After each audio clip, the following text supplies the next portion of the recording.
My teacher told me a story one time of a man who was walking with his son in the park. And they're walking together, and his son looked at a crow in a tree. And he said, "Baba, what's that?" It's like a 2-year-old kid. Baba said, "It's a crow." And he said, "Baba, what's that?" And he said, "It's a crow." "Oh, okay." "Baba, what's that?" "It's a crow." "Oh, a crow. What's that?" "It's a crow." It went on for 10 minutes. He asked him 30 times, he counted. Dad kept a score, and he put it in his little journal. "My son, today we were walking in the park, asked me about a crow 30 times. It was the cutest thing in the world." 30 years go by. The son is not 2, the son is 32. Father calls him, "Son, can I come over?" "Dad, it's not a good time right now." "Son, just bear with me. I just need like 10 to 15 minutes. That's all I need. Just go for a drive. I need to talk to you about something." Whatever. You know what? Okay, fine. So he comes over, gets in the car, they go over, drive over to a park. "What's this about, Dad? Can you tell me quickly? I got things to do." "Just take a walk with me, son. It's okay." You take a walk. You see a crow in a tree. The dad says, "Son, what's that?" "Seriously, Father? It's a crow."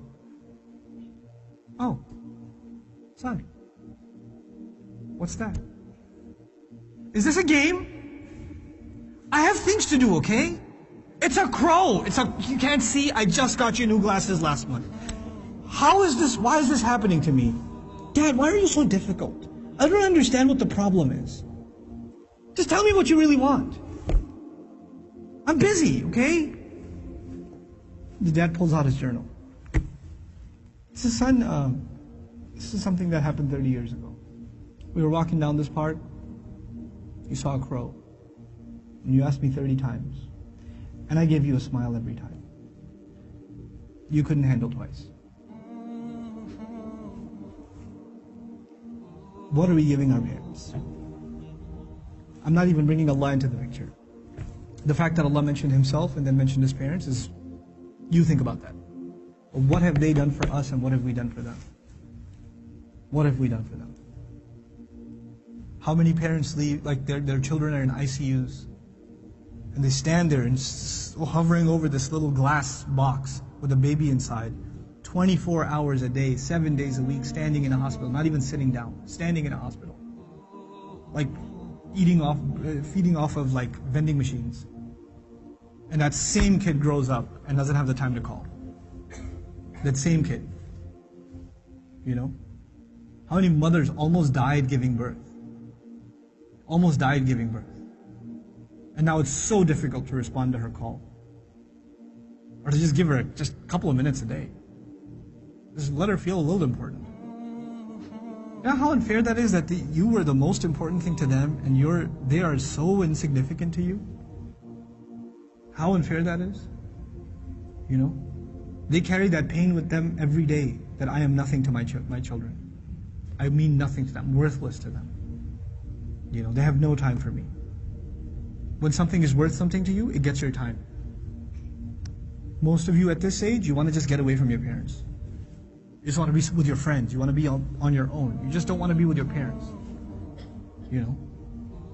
That's... You develop this crooked habit now, and it will only get worse over time.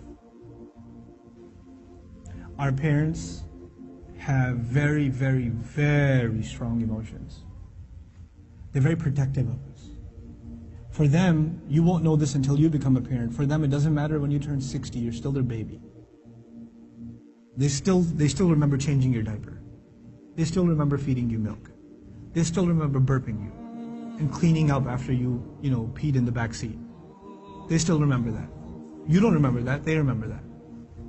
My son won't remember that.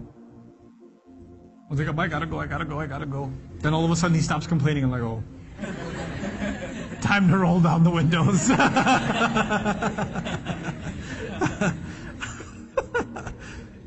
You know. Then he starts talking about what toy are we gonna get for Eid. I'm like, oh, okay. This has not been a good day for the car. But when he's graduating college, and when one day he's getting married, and one day he has his own, he's not going to remember that. But guess who'll never forget? I'll never forget. I'll never forget carrying him into a bathroom, cleaning him up, changing his clothes.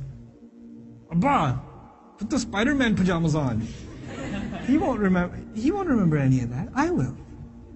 I will. And that same kid, when he's talking back to me one day, when he's telling me, Dad, I just don't understand you, okay? I don't have time right now. When he does, it's gonna hurt, man. It's gonna hurt. That's what you do to your parents. That's what I do to my parents. They were our life. They gave up their life for us. Our parents gave up careers for us. Our parents gave up vacations for us. Our parents gave up friends for us. You know that? I know that now. I didn't know that then.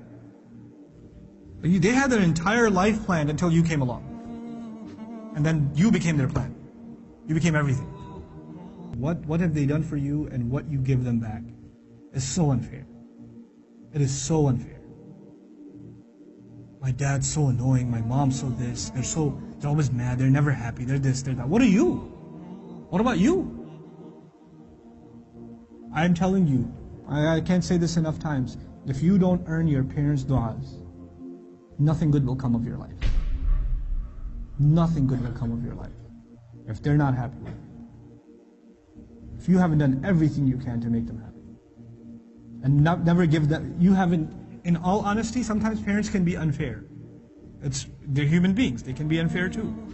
But if you have never, unless you have given them reason to be upset, if you've never given them a reason to be upset, then that's between them and Allah.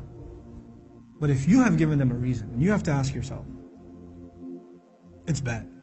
It's really, really bad.